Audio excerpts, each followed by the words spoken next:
بسم الله الرحمن الرحيم الحمد لله رب العالمين وصلي وسلم على نبينا محمد وعلى آله وصحبه ومن سار على نهجه واقتفى أثره إلى يوم الدين أما بعد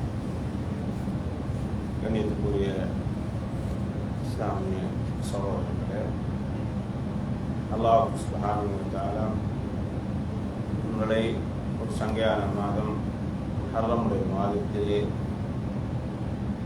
அதுவும் சாஷுவாவுடைய நாள் 9வது நாள், மாதத்தை 9வது நாளிலே கொண்டு செல்லக்கூடிய பாக்கியத்தை நினைக்கிறோம். உண்மையில் இந்த ஹர்ரமுடைய மாதம் என்பது, அதிலும்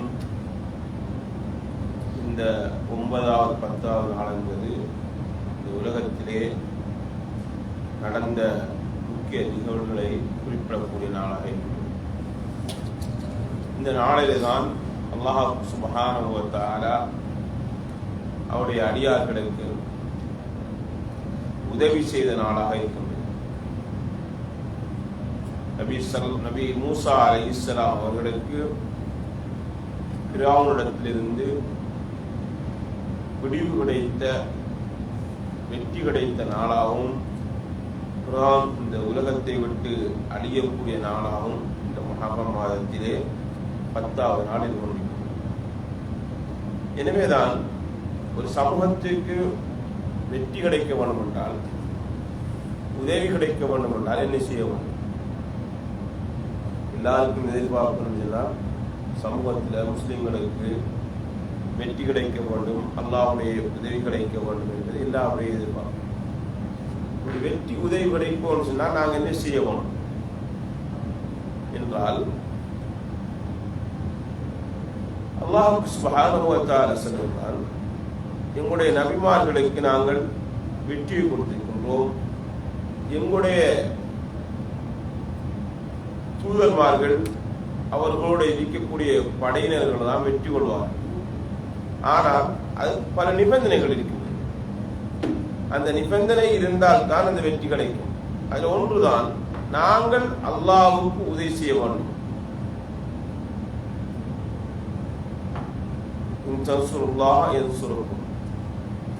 நீங்கள் அல்லாஹ்வுக்கு உதவி செய்தால் அல்லாஹ் உங்களுக்கு உதவி செய்வார்.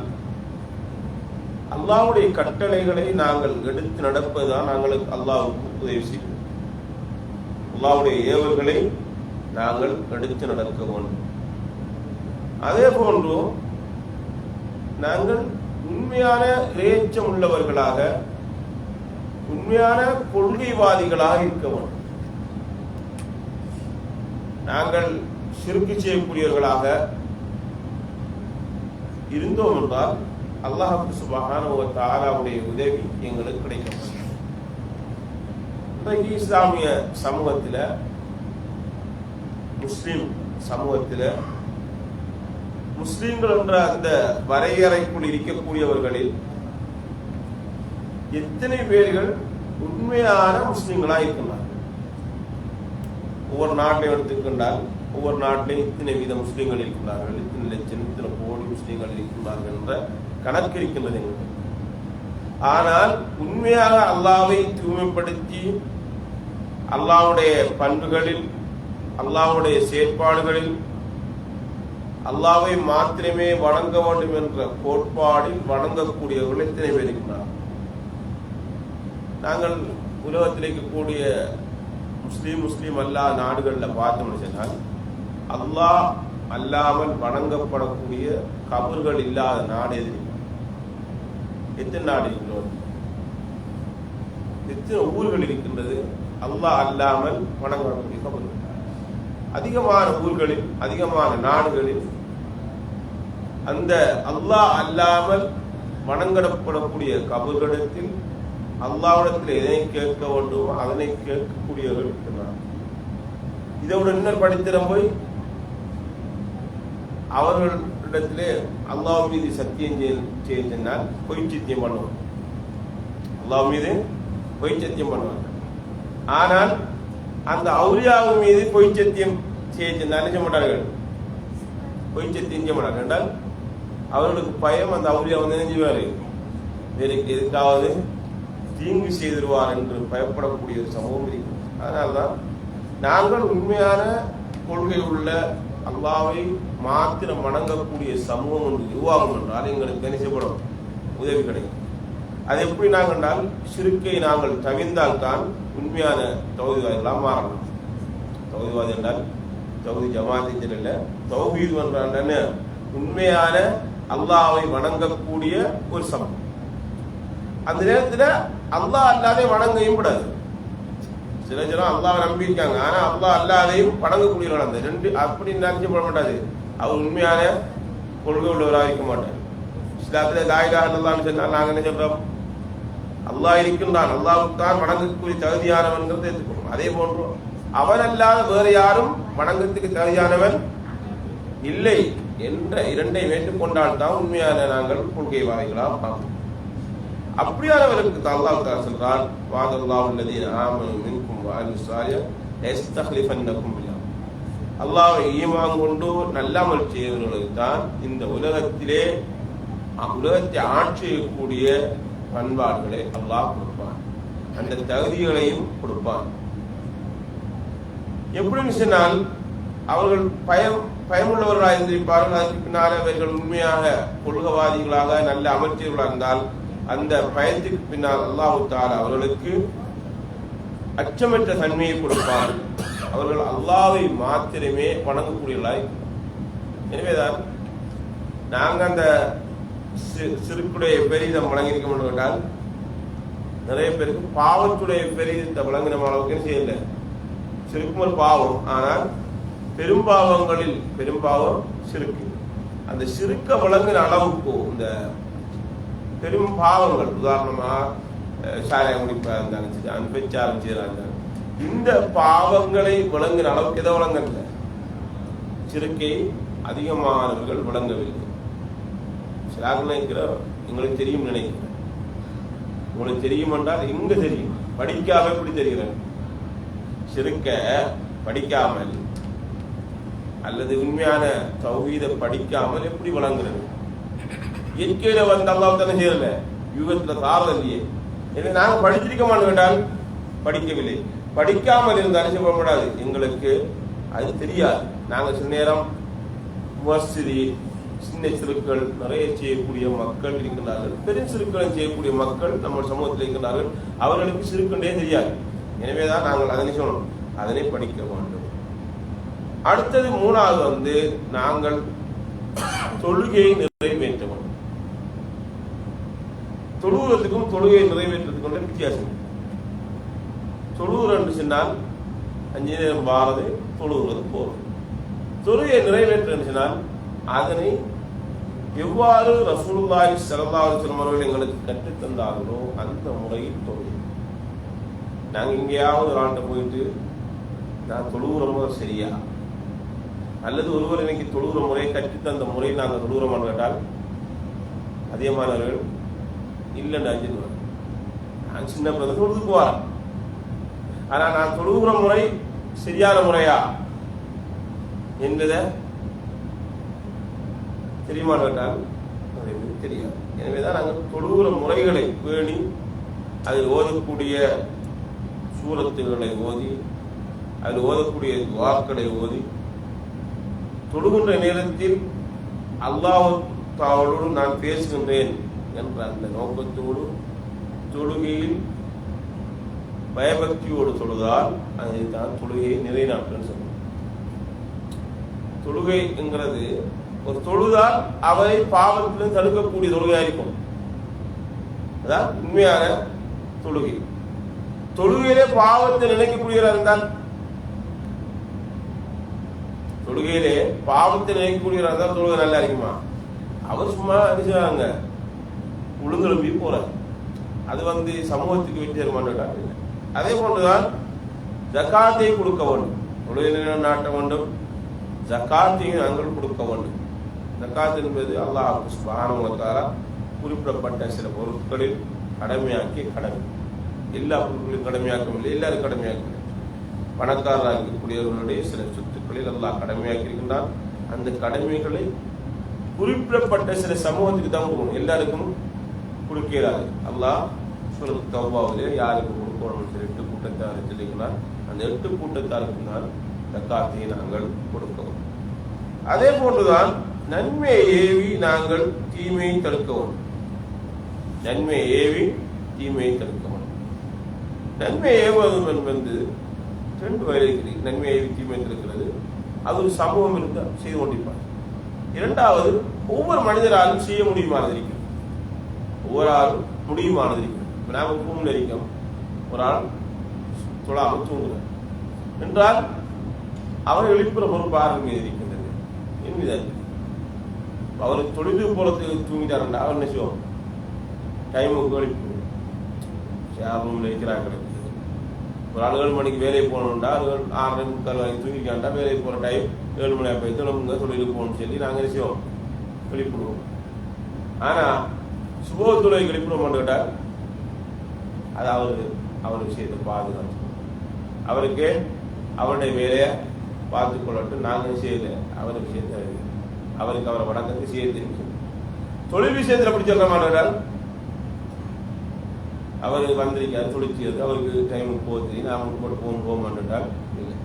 அது தூங்குறவரும் என்ன செய்வார் கேட்டால் ஒரு நாளைக்கு நாங்கள் எழுப்பிடலன்னு சொன்னால் நீங்கள் மனுஷனா என்ன எழுப்பி போனீங்க என்ன எழுப்பிடலையே என்று சொல்லி அடித்து விடுவார். ஆனால் சுபத்துறவுக்கு அல்லது ஏன மக்துக்கோ நாங்கள் எழுப்பிடல நினைய மாட்டேங்க கடிந்து விடுவாரா? நீங்கள் சுபோதில் போனீங்க எழுப்பல்னு சொல்லுவாரா? நன்மையை ஏவுவது தீமையை தடுப்பது அதான். அதே போலதான் பாவம் நடக்கிறது. நாங்கள் மக்களுக்கு நன்மையை தீமை எல்லாரும் பாவம் செய்யறதுக்கு நாங்கள் செய்யக்கூடாது, பாவத்தை செய்யக்கூடாது. எல்லாரும் பிள்ளையை செய்யறதுக்காக நாங்கள் பிள்ளையை செய்யக்கூடாது. ஒரு கம்பெனியில் எல்லாரும் களை கொடுக்கறதுக்காக நாங்கள் களை கொடுக்கலாமான் களவெடுக்கிறது பிள்ளை என்றால் அது எல்லாரும் செய்யறது பிள்ளைதான். எனவே நாங்களும் செய்யக்கூடாது. கொஞ்சம் எடுத்தாலும் களவுதான், கூட எடுத்தாலும் களவுதான். அது நாங்கள் நன்மையை ஏவி தீமையை தரக்கூடிய சமூகமாய். அதே போன்றுதான் பொறுமையை கொண்டு அல்லாஹ்விடத்திலே நாங்கள் உதவி கேட்போம். கஷ்டம் என்பது உலகத்தில் எல்லாருக்கும் அந்த நேரத்தில் பொறுமையை கொண்டும் தொழுகை கொண்டும் அல்லாஹ்விடத்திலே நாங்கள் உதவி கேட்போம். பொறுமை எங்களிடத்திலே இருக்கிறோம். பொறுமையை கொண்டு நாங்கள் அல்லாஹ்விடத்திலே அல்லாஹ்வுக்கு சுப்ஹானஹு வ தஆலா யாரை அதிகமாக விரும்புகின்றாரோ அவருக்கு சோதனைகளை கொடுப்பான். அவரை சோதித்து அதில் வெற்றி அடைகின்றார்கள்.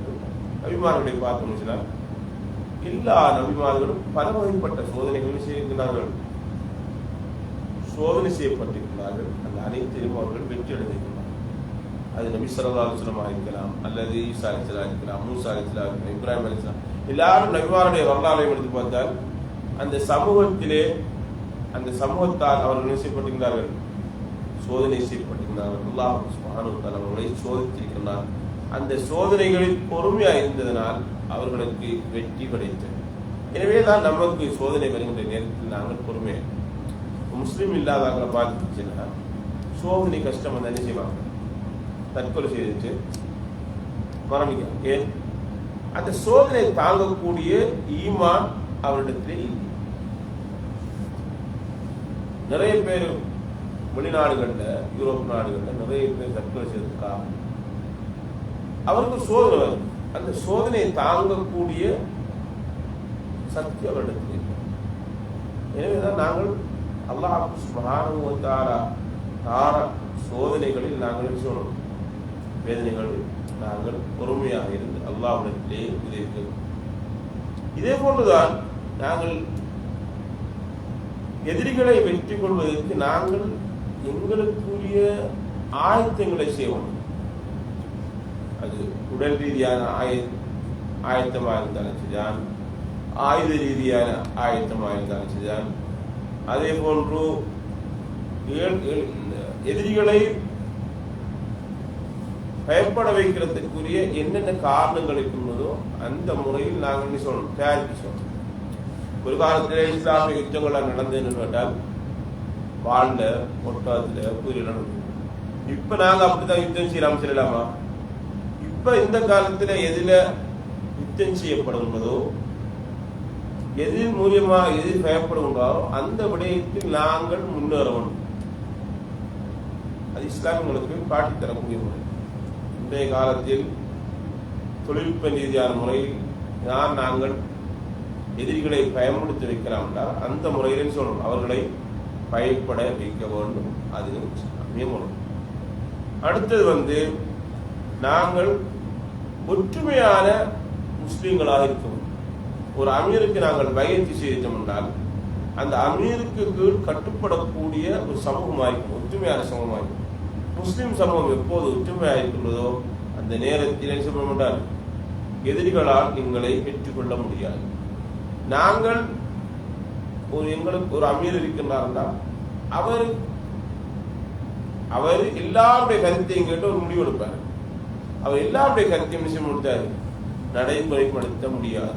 எல்லாருடைய கருத்தையும் நடைமுறைப்படுத்த இயலாது. அதனால அவர் எதை முடிவெடுக்கின்றாரோ அதுக்கு நாங்கள் என்ன சொல்லணும், கட்டுப்பட்டு நடக்கக்கூடிய மக்களாக இருக்கும்.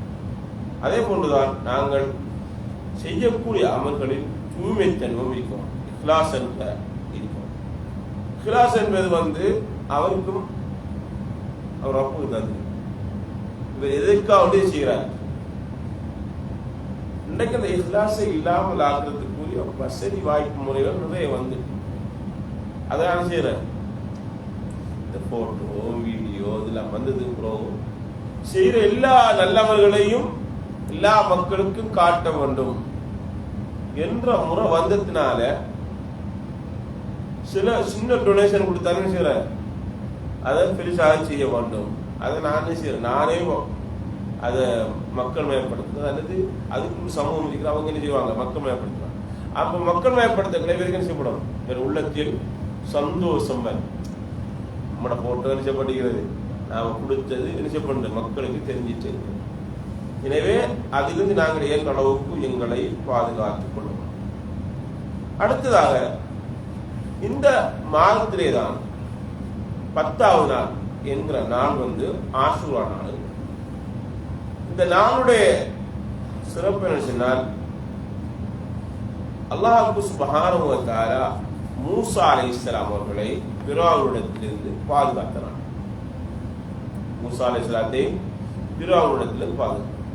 பிராவுன் மூசா அலைஹிஸ்ஸலாத்தை என்ன செய்றாங்க, விரசி போறாங்க. கடல் வந்துட்டு இப்ப பின்னால மூசா அலைஹிஸ்ஸலாம் முன்னால கடல். அந்த நேரத்தில் மூசா அலைஹிஸ்ஸலாத்துக்கு கூட்டம் யகூதிகள் சொன்னார்கள் என்றால், முன்பு கடல், நீங்க பின்னால மூசா நாம குடிபட போகணும் என்ற நேரத்தில் மூசா அலைஹிஸ்ஸலாம் சொன்னார்கள், கல்லா இன்னம ரப்பி, என்னுடைய ரப்பு என்னோடு இருக்கின்றார், என்னுடைய ரப்பு என்னோடு இருக்கின்றார் என்று அந்த நேரத்தில் அல்லாஹ் தஆலா அவருடைய இருக்கக்கூடிய கம்பு மூலியமாக அசாவு மூலியமாக அந்த கடலில் அடித்து செல்லி கடலில் எப்படப்படுகின்றது. மூசா அலைஹிஸ்ஸலாம் அவர்கள் போயிட்டு அங்கால கரைக்கு போறார்கள். ஃபிரௌன் வாராரு, செய்யப்படுகிறது, நடுக்கடலில் அழைக்கப்பட்டது. உலகத்தில் வந்த ஆகப்பெரிய கொடியவர்களில் அல்லாஹ்வுடைய விரோதிகளில் ஒரு பெரிய விரோதி தான் ஃபிரௌன். அதோட ரப்புக்கெல்லாம் பெரிய ரப்பு என்று செல்லக்கூடிய அந்த ஃபிரௌன் அழைக்கப்பட்டது. அதனால்தான் மூசா அலைஹிஸ்ஸலாம் அவர்கள் அதற்கு நன்றி செலுத்துவதற்காக வேண்டி இந்த நாளையில் நோன்பு நோட்டார்கள். இந்த 10வது நாளில நோன்பு நோட்டார்கள். இந்த அல்லாஹ் சுப்ஹானஹு வ தஆலா செய்த அந்த உதவிக்காக வேண்டி நன்றி கடனாக நோன்பு நோட்டார்கள். நபி ஸல்லல்லாஹு அலைஹி வஸல்லம் அவர்களும் அதற்காக வேண்டியார்கள் 10வது நாள் நோன்பு நோட்டார்கள். 10வது நாள் நோன்பு நோட்டார்கள். அப்ப நபி ஸல்லல்லாஹு அலைஹி வஸல்லம் அவர்கள் சொன்னார்கள், இந்த நோன்பு பிறப்பத்தில் நோன்பு நோட்டார்கள். நோட்டு சொன்னார்கள், நான் அடுத்த வருடம் உயிரோடு இருந்தேன் சொன்னால் நான் 9வது நாளும் சேர்த்து நோன்பை பிடிப்பேன். 9 10 முடிக்கிறது சுன்னத்து, 9 10 முடிக்கிறது சுன்னத்து. ஒரு ஆள் 9 பிடிக்கலன்றாங்க செய்யலாம், 10 11 ஏன் யகூதி நசராக்களுக்கு நாங்கள் சொன்னோம், எப்போதும் முரம்பட்டவர்களாக வாழவும், மார்க்க விடயங்களில் அவர்களுக்கு நேர்பாடாக நினைக்கப்படாது இருக்கக்கூடாது. அவங்க 10 நாள் நோன்பு பிடிச்சாங்க, 9 10 பிடிக்கணும், அல்லது 10 11. வெண்டைக்கு என்ன நாள்? 9, நாளைக்கு 10. எனவே நாங்கள் 10வது நாள் என்ற அளவுக்கு என்றால் நபி ஸல்லல்லாஹு அலைஹி வஸல்லம் சொன்னார்கள், அஃதலு ஸியாம் பஅத ரமலான் ஸியாமுல்லாஹ் ரமலான் மாதத்துக்கு பின்னால் பிடிக்கப்படக்கூடிய நோன்புகளில் சிறந்த நோன்பு எது கேட்டால் முஹர்ரம் மாதத்தில் பிடிக்கக்கூடிய நோன்பு. முஹர்ரம் மாதத்தில் பிடிக்கக்கூடிய நோன்பு. இந்த நாளில் நோன்பு பிடிப்பதற்கு நபி ஸல்லல்லாஹு அலைஹி வஸல்லம் அவர்கள் எங்களுக்கு செய்தார்கள். நாங்கள் நோன்பு பிடித்தால் எங்களுக்கு என்ன கிடைக்கும் கேட்டால், ஆஷுரா நாள் நாளைக்கு நோன்பு பிடிச்சிருக்கிறார், என் சென்ற வருடம் நாங்கள் செய்த பாவங்கள் நினைச்சப்படும், மன்னிக்கும். சென்ற வருஷம் செய்த பாவங்கள்லாம் மன்னிக்கப்படும். நாளைக்கு வேறு நாள் தந்தாலும் என்ன செய்யப்படும்? சிலருக்கு வேறு இல்லாட்டி நாங்கள் ஏற்ற அளவுக்கு அந்த 10வது நாள் நோன்பு நோன்பதற்கு ஒருவரும் நாங்கள் முயற்சிக்க வேண்டும். அது நபி ஸல்லல்லாஹு அலைஹி வஸல்லம் அவர்களே நோன்பு நோக்கினார்கள், சஹாபாக்கள் நோன்பு நோக்கினார்கள்.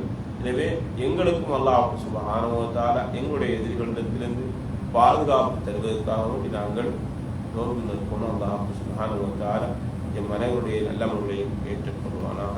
வாஹிரு தஅவானா அல்ஹம்துலில்லாஹி. அஸ்ஸலாமு அலைக்கும்.